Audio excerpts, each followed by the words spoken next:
Welcome back to Hardball. Time for the sideshow. Sarah Palin got a taste of Philly this weekend, the kind you get when you stand up at a sports event and people get to say exactly what they feel like saying about you. It's not for the faint of heart, I can tell you. Here she is, America's self-described hockey mom, heading out there onto the ice to drop the puck on the Flyers' opening game of the regular season. Listen to the love.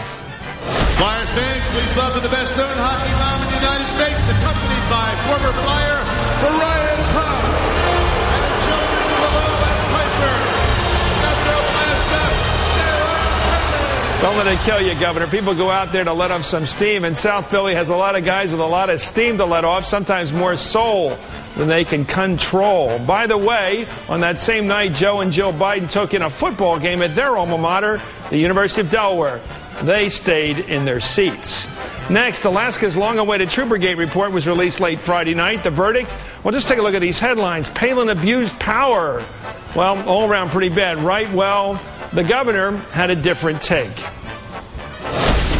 Well, you know, I'm very, very pleased to be cleared of any legal wrongdoing, any hint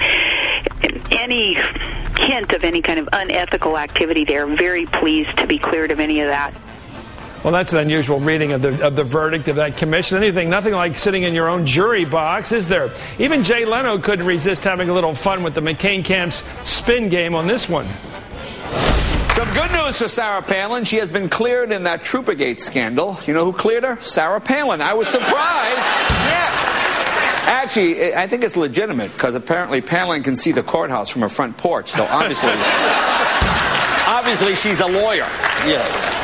Speaking of late-night television, David Letterman is still getting a good ride showing his spite at John McCain after the senator recently canceled an appearance on his show and then did an interview with someone else. Here are some of the highlights.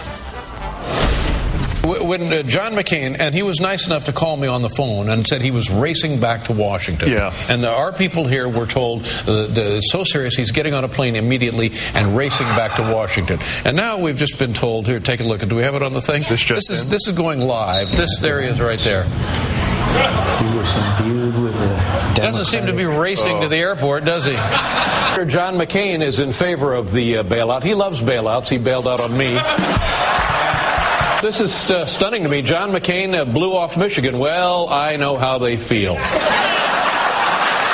Maybe you noticed that all of John McCain's problems began when he bailed out on this show. Were you aware of that? Well, the road to the White House runs right through here. Well, with his poll numbers down now, it seems McCain's decided it's time to make nice. He'll be on Letterman this Thursday. I'll bet he shows up. And by the way, Joe Biden's going to be on Tonight Show that same night with Jay Leno. And that brings us to tonight's big number. For the presidential campaigns, these final weeks are mad dashes to reach as many battleground states as possible. So who's winning that race? Well, today's Wall Street Journal reports that Senator McCain, his wife Cindy, and Governor Palin have made 55 appearances in key states since their convention.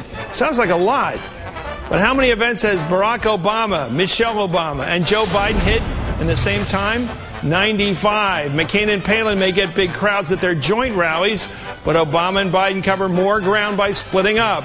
Judging from our map, it's working. 95 Obama campaign events in battleground states this fall.